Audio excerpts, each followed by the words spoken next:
How's it going, everybody? Welcome back to a new video. So today I thought I'd do you guys a little buyer's guide if you're looking to buy a Vauxhall Corsa VXR. So my specific one is the Corsa D VXR, the facelift, but a lot of these issues also go for the Corsa E VXR as well. So the main issue and the elephant in the room with these cars is piston 4 failure. So what happens is basically piston 4 receives a lack of cooling. It's just how the engine is designed. Not obviously a great design whatsoever. Now, how do we check for piston 4? So you can do a compression test, but if you're rocking up to somebody's house with a compression tester, not too sure how they'd react to that. Obviously, if you are going to buy your own and bring your own, obviously make sure you let them know. Or if you're buying it off a Facebook group, enthusiast group, they'll probably have their own one.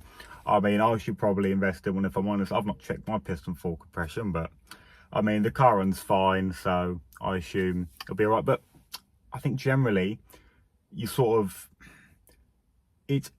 a little bit, sometimes could be a little bit unnoticeable when it's sort of early on. It's like a slight reduction in power, but you're not going to notice it too much. So, or maybe, you know what I mean? But nah, I think mine's okay, all right? Hopefully anyway.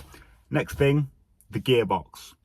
So 6th gear is known to go on these, but yeah, again, so make sure when you're buying the car you take it on a long drive, sort of make sure you get it actually up to 6th. Try and take it, you know, on a faster road. Take it down the motorway if you can. Just, you know, see lots of different roads and stuff. Work your way up through the gears, work your way down the gears. Make sure it's all good, because these M32 gearboxes are known to be, well, not very good, made out of chocolate, people say. So yeah, there's that. And originally it's actually quite a trivial one, but I do think it is worth noticing. It is worth mentioning. The back of the Recaro here, the seat can like ever so slightly go. So like there's like, I'll show you what I mean. Like the back peels a little bit. Another issue, the cooling system can leak on these, so make sure you got good coolant in the car as well. That's a big one. Rear brake calipers can seize on these, rear wheel bearings. But like I say, your main issues on these are piston 4 in your gearbox. They're just if there's anything wrong with any of them, the compression test it, you know, just leave it. So what I recommend about buying these cars, I'd recommend going on enthusiast groups. There's many Facebook groups on there. You want to buy an enthusiast owned, you're going to want to buy a good example. Don't cheap out on one of these, because it'll bite you in the arse and it'll cost you back tenfold. So honestly, just spend the money, save the money, spend it, and you know, maybe even have a little pot if it needs anything doing. Make sure it's got good service history, obviously, like, you know, lots of service stamps, everything like that. Just make sure it's a good example. You're not buying a dog. And yeah, I mean, I've had mine for 2 months. Nothing's gone wrong with it except for when my tyre blew out, which wasn't very fun, but that was caused by a pothole. Obviously these run low profile tyres on them, so that is another thing you are going to get. So yeah, obviously be very mindful of potholes, as I wasn't, should I say. It was dark out, so there we go. But yeah, so that's just a general little buyer's guide for you guys. I will show you what I mean with the seats. So you can actually buy clips to fix them. Obviously you can knock down the seller on the price with things like that. I mean, in general, the interior quality, I mean, it is a Corsa D at the end of the day, so some things are going to be like plasticky and whatever, but it is what it is. Certain things, you know, fit and finish. It's a Corsa, you know, don't expect Rolls-Royce luxury in here. But yeah, in fact, I'll show you what I mean with the Recaros in a minute. But so yeah, Facebook groups are a good place to buy on. I've seen a lot of guys on the Facebook groups recommending this guy. He runs a VXR like workshop out of Kent, I think. TMR VXR parts. I think he also sells VXR. He also does parts as well. Again, I've never bought off him. If you buy a dog off him, an absolute dog car, don't come back at me for it. I don't know. He's not paying me any money to say it. Just heard he's quite reputable. He's got, you know, a physical location, I believe, over in Kent.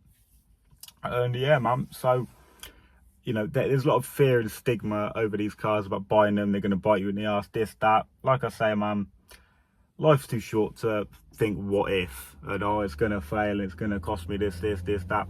I mean, if it means you can't eat if something goes on it, then yeah, obviously don't buy the car. But you've got to take a risk sometimes. These cars are great, you know. Like I said, never driven a Fiesta ST or a 208 GTI or any other of these hot hatches and whatnot, but I can vouch for these. These are great cars. I absolutely love them to bits. But yeah, so like I say, Facebook group, always reputable seller. Make sure they know what they're talking about. If you know, so ask for a compression test if they can provide it.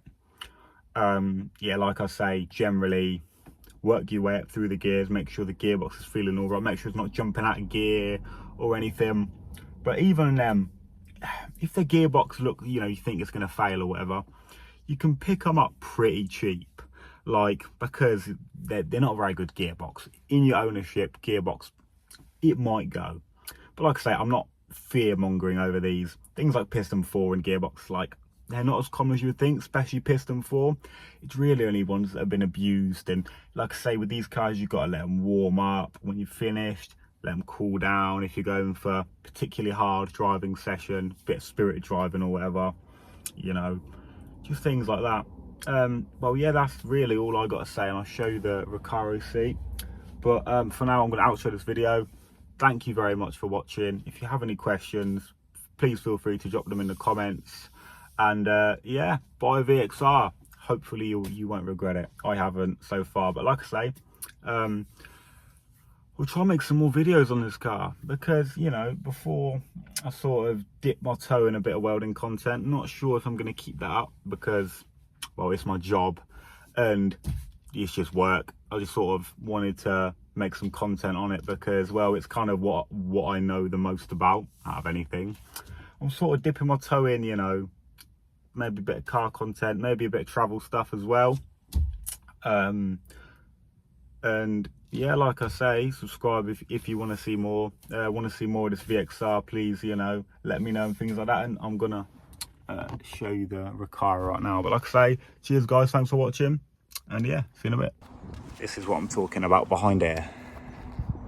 So you can buy clips, but yeah, again, you can knock them down on the price. But yeah, not the be all and end all. Just make sure the car's running mechanically sound, because that's the main thing with these. And yeah, it should be fine. But yeah, oh, nice one. Just had a little thought, actually. If the car's got a remap on it and it's not been forged, engine's not been forged, don't buy it, because piston 4, that makes piston 4 a lot worse. But yeah, anyway, see you for real now. Bye.